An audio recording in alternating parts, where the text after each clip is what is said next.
Hello everyone, welcome back to 신나게 놀자. 사이언스, 테크놀로지, 이코노미, 스트래티지 등을 고민하면서 노는 곳입니다. 백악관이 러시아 에너지 제재하는 방안을 검토 중인 것으로 어제 CNN 속보에 올라왔습니다. 스위프트 퇴출에 이어서 또 하나의 정말 강력한 제재인 것 같습니다. 이와 관련해서 이란 핵 협상이 지금 다시 주목을 받는 것 같고요. 제가 보기에 그렇습니다. 그래서 이런 점들을 중점적으로 한번 살펴보려고 합니다. 러시아 스위프트 퇴출 이후에 미국이 추가로 러시아 중앙은행과 국부펀드 거래를 완전히 차단시켜버렸습니다. 이미 유럽과 캐나다는 러시아 항공기 전면 비행 금지시켜버렸고요. 영국은 러시아 배들 영국 항구의 입항도 금지시켜버렸습니다. 그래서 항구 차단시켜버리는 거 유럽도 따라가지 않겠습니까? 그래서 아침 저녁으로 시시각각 러시아 제재와 우크라이나 전폭적인 지원이 지금 이어지는 것 같아서 정말 따라가기 힘들 정도입니다. 축구부터 시작해서 여러 이제 스포츠 교류도 러시아하고는 지금 전면 거부되는 상황이고요. 그래서 완전 왕따시켜버린 것 같습니다. 그리고 또 한편으로는 우크라이나 민간인 사상자 406명이다 이렇게 이게 숫자를 유엔에서 계속 집계해서 발표를 하고 있죠. 그래서 최근에 나온 게 민간인 사상자 406명에 난민이 지금 52만 명이 발생했다 이렇게 되고 있고요. 며칠 전에 젤렌스키 우크라이나 대통령이 전쟁 범죄로 ICC에 제소를 했는데 이거를 국제형사사법재판소인 ICC가 조사 절차를 개시했다고 이렇게 보도가 나오고 있습니다. 모든 것은 푸틴에게 불리하게 돌아가는 것 같습니다. 한마디로 푸틴은 지고 있다. 그래서 이제부터는 도망갈 길을 찾아야 할 운명인 것 같습니다. 그래서 이런 모든 뉴스에 대해서 가장 중요한 뉴스가 바로 사진에서 보시는 젠사키 대변인이 발표하고 있습니다. 백악관 대변인이 러시아 에너지 제재 하는 경우 서방 동맹의 피해를 극소화하는 방안을 지금 검토 중이라는 겁니다. 이게 해결되면 제재한다는 것으로 해석을 해야 할 것 같습니다. 와, 대단합니다, 진짜. 그동안 이전 영상에서 제가 여러 차례 언급한 것처럼 에너지 제재를 예외로 하는 것은 과도기적이다. 러시아 에너지를 대체할 수단이 확보되면은 당연히 에너지 산업도 제재할 거다. 결국 궁극적으로는 에너지 시장에서 러시아는 완전히 퇴출시켜버린다. 이것이 목표라고 이렇게 계속 말씀드리고 있습니다. 그래서 에너지 패권 미국이 결국 더욱 굳건하게 가지게 되는 거고 러시아 세력은 완전히 소멸한다. 이렇게 이제 기본적으로 이렇게 보고 있는데 이렇게 제가 분석한 것과 정확히 지금 일치하는 거 아닌가 이렇게 돼서 그리고 의외로 지금 에너지도 제재하려는 것이 빨라지고 있다 이렇게 해서 좀 놀랍습니다. 젠사키 설명은 러시아 제재에 반발해서 러시아가 에너지 무기화를 선언하는 경우 에너지 수급 불안으로 유가 등 에너지 가격이 급등하고 이게 유럽 등 동맹들의 물가 상승을 가속시키는 거 요거 지금 이렇게 해서는 안 된다는 겁니다. 그래서 또 일부 미국 의원들이 미국산 가스를 지금 집중적으로 유럽으로 보내버리니까 미국 내 가스 가격 올라서 미국에 물가 부담 주는 거 아닌가 이런 문제 제기도 있다는 겁니다. 이런 거 다 감안해서 또 한편 유가 상승으로 러시아가 반사 이익을 누리는 거 그냥 내버려둬도 안 되잖아요. 네?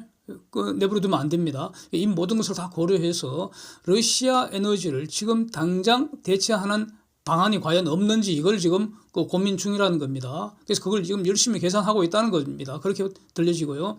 이러면 제가 보기에는 한두 달 이내에 지금 6월 24일이라는 날짜까지 지금 보도가 되고 있는 상황입니다. 그래서 한두 달 이내에 계산 끝내고 제재 실행할 가능성이 높지 않은가 이렇게 정리해야 할 것 같습니다. 러시아 에너지가 시장에서 사라질 수 있다면 도대체 어디서 사라진 에너지를 가져올 것인가? 사진 한번 보십시오. 작년에 세계에서 에너지 강자들입니다. 미국이 원래 가스 생산 20% 정산 가능하다. 이게 지금 이미 보도되고 있고요. 사우디 등 정산 가능성 지금 집중적으로 물밑에서 협상 중인 것으로 알고 있습니다.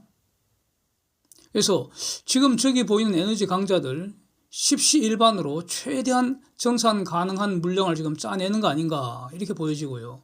그런데 여기서 한번 큰 그림을 보겠습니다. 저 사진에서 이란이 러시아를 대체하도록 할 수 없을까 이겁니다. 이란도 원유나 가스 팔아서 먹고 사는 구조인데 이란에 대한 제재를 해제할 수만 있다면 충분히 러시아를 대체하고도 남을 겁니다. 그래서 이란과 서방 간에 이 이란 핵 협상이 지금 주목된다 이런 의미입니다. 이걸 다루기 전에 또 중요한 그 주제가 있는데요. 관련되는 것이어서 독일이 액화가스 터미널 2곳을 짓기로 한 결정, 이것부터 일단 정리를 하고 이어서 이란 핵 협상을 다루도록 하겠습니다. 러시아 가스관인 노드 스트림 2 중단시켜버렸습니다. 독일이. 드디어 이런 결정을 내렸고요. 그랬던 독일이 액화가스 터미널 2곳을 신규로 새로 짓기로 했다는 겁니다. 이 매우 중요한 의미가 있다고 봅니다. 지금까지 독일에는 액화가스 터미널이 하나도 없었습니다. 안 지은 거죠. 정책적으로. 이건 이제 다른 그 EU 국가들하고는 완전히 다른 독특한 정책입니다. 근데 이 지금 총리가 슐츠 아닙니까? 그 의회에서 보고하면서 독일 에너지 공급 안정성을 높이고 러시아 의존성 줄이기 위해서 짓기로 했다. 이렇게 보고를 했습니다. 지금 러시아 가스 의존성 대략 유럽 전체적으로 러시아에 대해서 40%, 독일은 60%에 이르고 있습니다.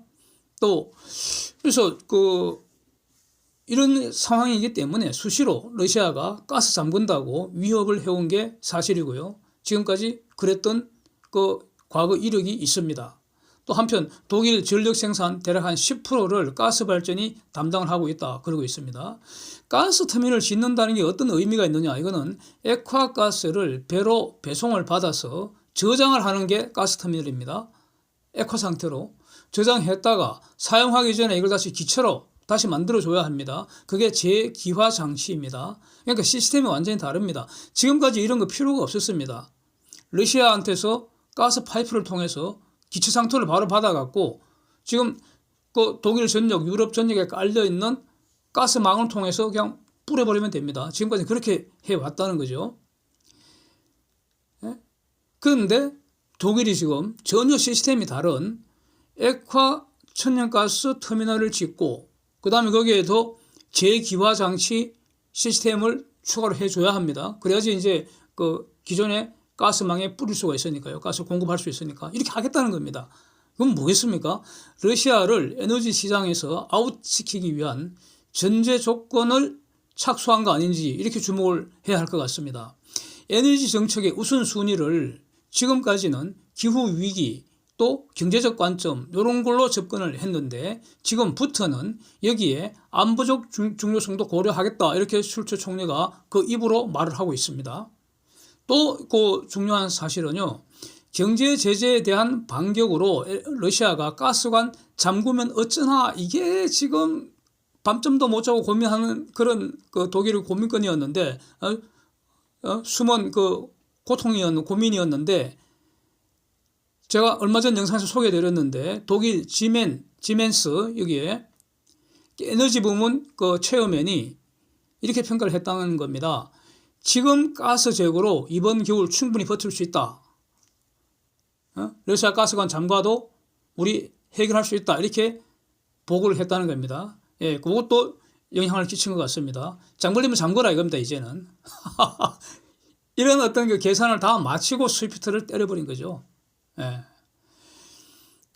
유럽의 에너지 위기, 특히 가스 수급에 이제 비상이 걸린 그런 상황에서 전쟁 발발 전입니다. 그러니까 곧 전쟁 난다 안 난다 그러고 있을 때 이걸 해결하기 위해서 바이든이 발벗고 나섰다는 겁니다. 유럽의 가스 문제를 해결하기 위해서 바이든이 나서서 백악관에다가 특별히 카타르 그 대표팀을 초청을 했다고 합니다. 그래서 유럽에 추가 공급 여력이 얼마나 있는지 직접 체크를 했다는 겁니다. 그러니까 여기서 매우 중요한 재미있는 사실이 그러니까 며칠 전에 보도가 됐습니다. 그 카타르 참석한 사람이 말한 겁니다. 백악관 참석한 사람이. 지금 카타르는 어떻게 생산하고 있느냐면은 카타르 가스의 큰 손들이 한국, 일본, 중공 이런 데입니다. 그러니까 아시아권입니다. 대부분 장기 공급 계약을 맺고 있다는 겁니다. 거기에 기반해서 그러니까 생산 투자를 이렇게 해오고 있다는 겁니다. 그런데 독일 같으면은 장기 공급 어떤 그 계약에 매우 소극적이라는 겁니다. 예? 2030년까지 독일의 기본적인 에너지 정책이 전력의 80%를 재생에너지로 공급한다. 이런 그 국가 에너지 정책을 갖고 있었기 때문에 가스 장기 공급 계약에 대해서는 지금까지 매우 소극적이고요. 그래서 가령 이렇게 일시적으로 바람이 적게 불어서 전기 생산이 좀 안 되면 그러면 그때 가스 좀 사와서 가스 발전 돌리고 이렇게 대응을 해왔다는 겁니다. 그러니까 생산국인 카타르 입장에서는 독일의 단기 변동이 심한 그 수요 맞추기 위해서 이게 대규모 정산 투자할 수 없는 거 아니냐. 그렇게 되면은 가격도 엄청 높아지지 않습니까? 이런 어떤 그 에러를 전달이 됐고 타당하지 않아요. 합리적인 거잖아요. 그래서 독일이 장기 계약을 맺는다면은 우리는 거기에 맞춰줄 수 있다. 이렇게 취지로 이제 얘기가 된 것 같고요. 그래서 결국 독일이 가스터미널 생산에 나선 거 아닌가. 이런 막후 어떤 협상이 있었던 거 아닌가. 이렇게 그 정리를 할 수 있을 것 같고요. 바이든이 또 한편으로 한국과 일본한테 준공은 제외됐습니다. 장기 계약분의 일부를 유럽으로 보낼 수 있는가. 이렇게 이제 타진을 했는데 일본은 바로 오케이 해버리고요. 일본으로 오던 배를 바로 돌려서 유럽으로 보냈다는 겁니다. 정말 잘한 것 같습니다. 일본이. 그리고 일본의 이런 태도가 100점 주고 싶어요. 100점 만점에 100점 주고. 정당하고 바람직하다고 보입니다. 그런데 한국 정부는 매우 불만스럽게도 아주 어정쩡한 꼬라지를 보였습니다. 예? 되지도 않은 말이죠. 그 뭐 북방 경제에 이렇게 뭐 헛질을 하면서 삽질을 하면서 친중 정책, 친러 정책, 북공 쫄게 하는 쫄북 정책에다가 완전히 썩은 머리로 지금 적극적인 협조를 해야 할 그런 판단인데 그런 상황인데도 지금 적극적인 협조를 지금 고의로 기피하는 거 아닌가 이런 어떤 그 생각이 들어서 매우 불만스럽습니다. 예. 한국과 일본으로 향하던 이 가스를 중간에 유럽으로 다시 팔아버리는 것인데 이 본질은 이렇게 되면 이게 유럽의 그 독과점급 위반이 될 수도 있습니다. 이거 이런 그 테크니컬한 문제인데 이런 문제들도 그 해결해야 된다라고 이제 카타르가 요청을 한 모양입니다. 이 바이든 통해서 유럽이 이걸 바로 수용을 해서 이런 경우에는 독과점 조사 안 하는 것으로 이렇게 이게 타당한 결정이죠. 그리고 이걸 조사해봤자 독과점법 그 위반되지도 않을 거라고 저는 봅니다. 독과점법 그 법의 취지가 이런 비상 상황에서 이런 것도 금지하는 그런 취지는 아닐 테니까. 그래서 이런 내용도 이전 영상에서 한번 다룬 바가 있습니다. 네. 하여튼 카타르와 베를린 사이에 카타르의 가스 장기적으로 안정적으로 독일에게 공급할 능력 있다. 이렇게 확인이 된 것 같습니다. 지금 카타르가 가스 생산 확장 공사하고 있잖아요. 지금 7,700만 톤을 27년경에는 1억 2,600만 톤으로 정산하는 그런 공사가 진행 중이고요. 여기에서 더 늘어나는 가스를 결국 배로 실어 나를 테니까 한국조선산업의 호재다 이런 거 아닙니까? 그 가스 운반선. 그래서 독일의 에너지원 다양화를 카타르가 지원할 능력도 있고 지원할 의사도 있다. 이런 어떤 그 배경을 거쳐서 독일이 가스터미널 건조에 나선 것으로 이렇게 정리를 할 수 있겠습니다. 자, 사진 한번 보시면 말이죠. 이란 핵 협상 뉴스가 로이터하고 이제 타임스 오브 이스라엘 을 통해서 저는 이제 여기 좀 비교적 자세히 나와 있어서 제가 정리를 했습니다. JCPOA 이 내용은 옛날 한 2년 전 영상에서 트럼프가 이거 막 탈퇴하고 그럴 때 이란 핵 위기가 상당히 고조됐을 때 저도 여러 번 영상으로 다룬 바가 있고요. 지금 영상이 올라와 있습니다. 지금도 있습니다. 이란과 서방 간의 핵 협상 원래 있었던 협정 오바마 때 있었던 JCPOA 5+1 협정입니다. 5+1 서방 쪽에서 참여한 국가가 유엔 안보리 상임이사국 5개국 미, 영, 퍼, 중, 러 플러스 독일이 참가했고요. 당연히 상대방은 이란이고 오바마 시절에 합의해갖고 일시적으로 이란 제재를 해제를 했습니다. 그래갖고 한국 기업들도 가서 장사하고 그랬잖아요. 그런데 트럼프가 이 합의 잘못됐다 그러면서 일방적으로 깨버리고 그 다음에 더 강력한 이란 제재를 해버렸습니다. 엄청났었죠 그때. 그런 판단의 근거 중에 하나가 이스라엘이 예? 이란이 몰래 핵 개발하고 있다 이러면서 그 당시 이스라엘 총리가 증거를 쫙 제시를 했습니다. 이제 그 이후에 이렇게 됐죠. 근데 어쨌든 그 바이든 정부 출범 이후 이를 복원하기 위해서 그 협상이 쭉 진행되어 오고 있었습니다. 근데 별로 주목을 못 받았죠. 그러다가 최근 러시아의 우크라이나 침략 전쟁과 그 대응 과정에서 미국과 서방의 속셈, 즉 이란의 에너지가 필요하다는 이 속셈 때문에 타결 가능성이 매우 높아진 그런 상황이 되어버렸습니다. 미국 등 서방은 이란을 제재해서 풀어주면은 완벽하게 러시아를 에너지 시장에서 아웃시킬 수 있잖아요. 그래서 러시아 제가 확실하게 줄일 수 있다는 겁니다. 이란도 지금 말할 수 없는 제재의 고통을 40년을 지금 당하고 있는데 정말로 간절히 이 기회를 잡고 싶을 거 아니겠습니까? 그래서 로이터 보도를 자세히 보면은 지금까지 그 협상을 하면서 서방에서는 가급적 이거 타결시키려고 이란의 요구를 수용하는 방식으로 진행이 되어 온 것 같습니다.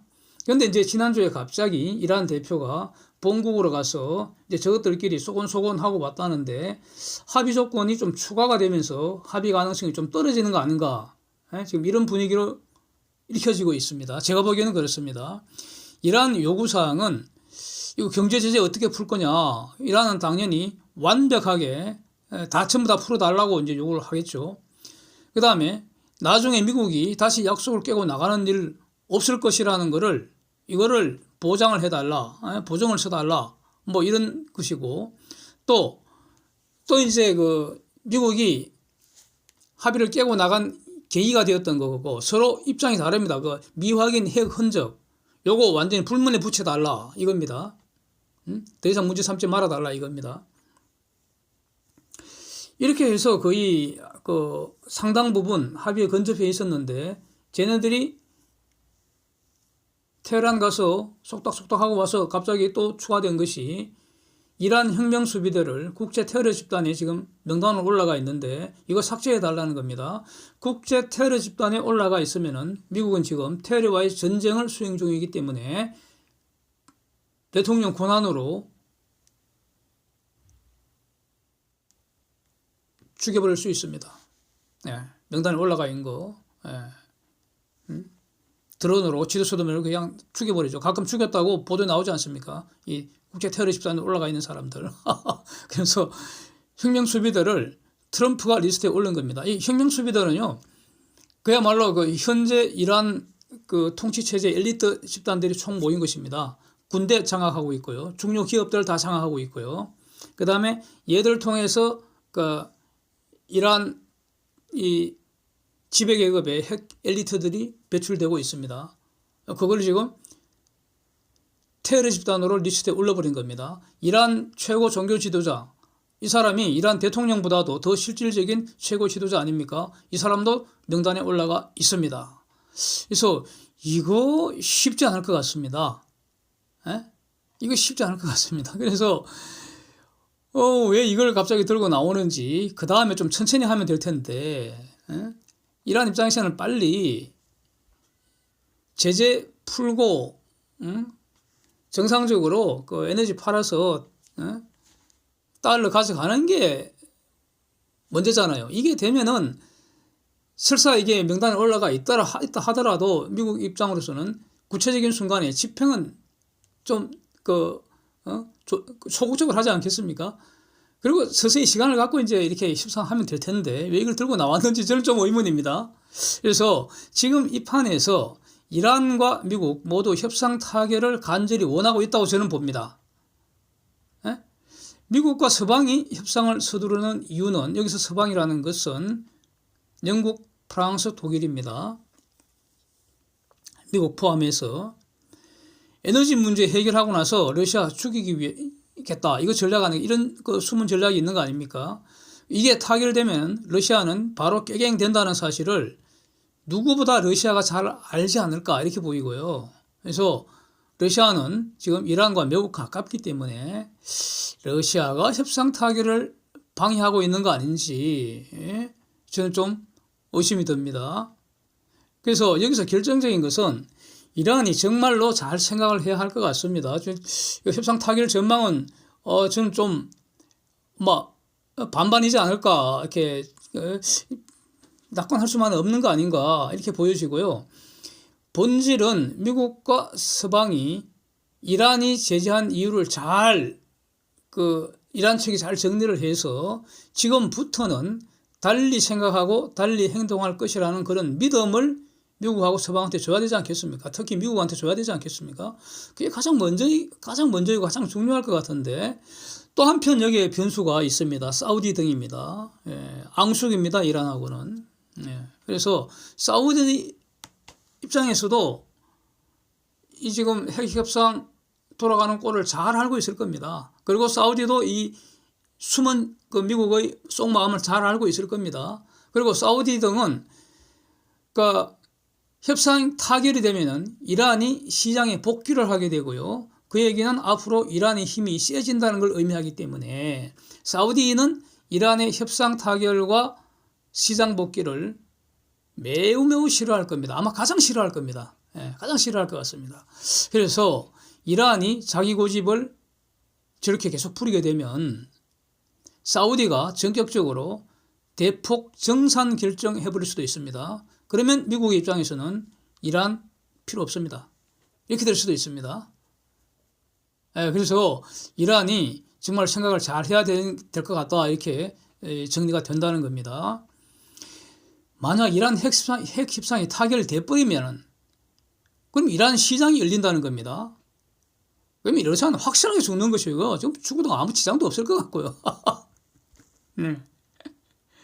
가스 전성시대는 더욱 빨리 오는 것이고 삼성중공업 입장에서는 기존의 카타르 특수를 넘어서는 훨씬 더 강력한 이란 특수가 새로 추가되는 거 아니냐. 물론 뭐 이란 통해서 가스 파이프 부설해갖고 파이프를 보낼 수도 있습니다만은 이렇게 호재가 될 수 있고 이란 핵 협상이 부결되더라도 러시아 이외의 에너지 생산국들 생산 능력 풀 가동하고 추가해서 이제 새로운 공급망 구축을 해야 되고요. 또 글로벌 에너지 산업에 대규모 투자가 이루어질 것이기 때문에 에너지 산업 슈퍼 호황이 기다리고 있다. 이렇게 된다는 겁니다. 그래서 어떤 경우라도 삼성중공업을 비롯한 한국조선산업 슈퍼 대형 호재가 되는 거 아니냐 이렇게 정리할 수 있을 것 같습니다. 그동안 EU는 유크레인 EU 가입 매우 소극적이었습니다.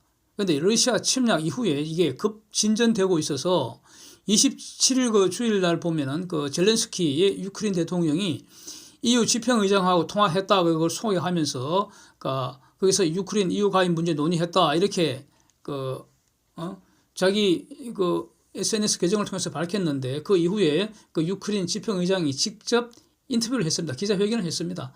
그래서 우크라이나가 단일 시장의 일원으로 통합되는 절차를 진행 중이라는 겁니다. 확인했습니다. 이렇게 확인을 해주면서 우리 즉 EU죠.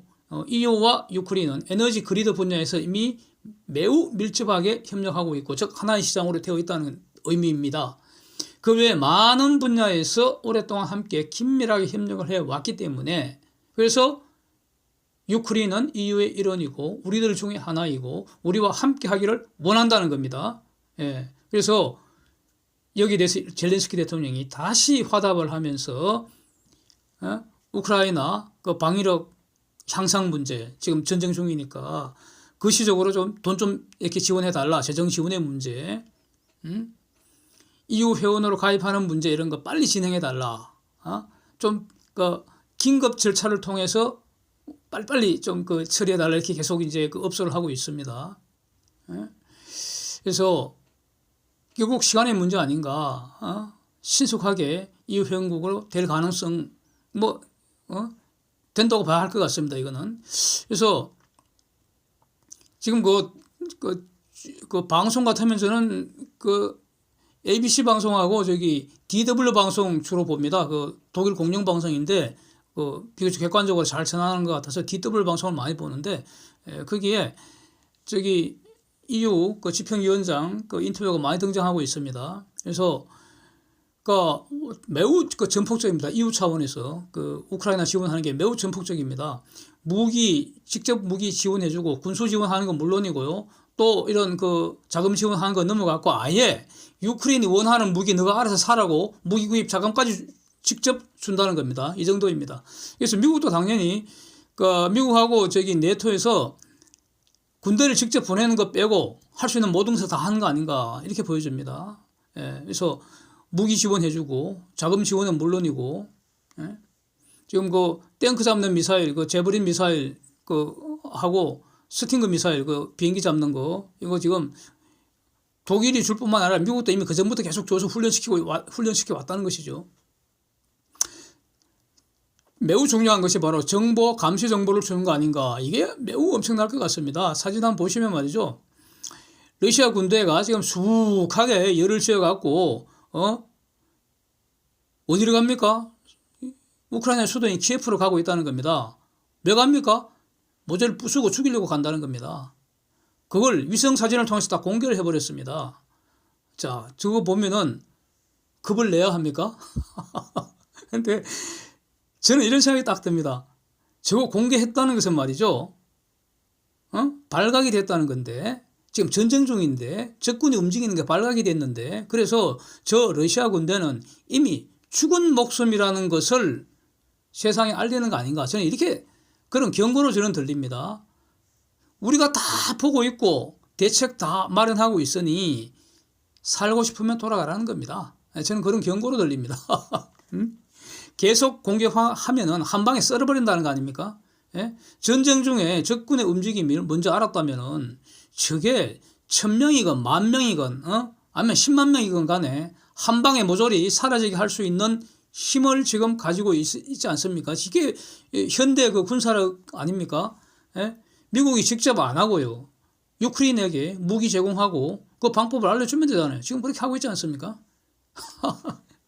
그렇고 그래서 이런 엄청난 정보 자산을 그대로 다 제공해주고 있지 않습니까? 또 군사 전략도 컨설팅 하겠죠. 그렇다면은 이전 처음부터 제가 여러 번 분석을 한 것처럼 이거는 러시아와 미국, EU 세계와의 대리전이기 때문에 러시아는 질 수밖에 없는 전쟁을 지금 멍청하게 시작을 한 것이고 그래서 지금 계속 지고 있는 것이다. 이렇게 정리가 할 수 있을 것 같습니다.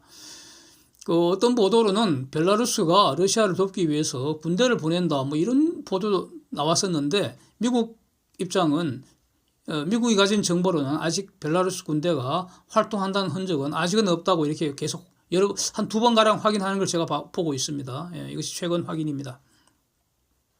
그것보다도요, 또 사진 하나 보시면은 미국과 영국의 특수부대 출신들 주로 나토에서 훈련받았다는데 여기 뉴스에는 10명이라고 나와 있습니다. 유크레인 도우기 위해서 들어간다는 겁니다. 근데 뭐 크게 보면 자원병이고요. 뭐 아니면 용병이거나 뭐 이렇게 될 텐데 뉴스에 나오지 않는 이런 움직임이 얼마나 많겠습니까? 그래서 우크라이나하고 러시아는 한때 소련 연방의 핵심 국가 아니었습니까? 소련 연방 시절에 우크라이나보다도 러시아 다음으로 면적이 넓은 곳이 국토 면적이 넓은 곳이 우크라이나이고요. 예, 지금 우크라이나 인구가 대략 한 4,300만 명 이 정도라고 그러고 있죠. 그래서 소련 연방의 핵심 국가였고 오랜 이웃이었습니다. 그런데 어쨌든 지금 우크라이나 국민들 절대 다수가 러시아 싫다는 겁니다.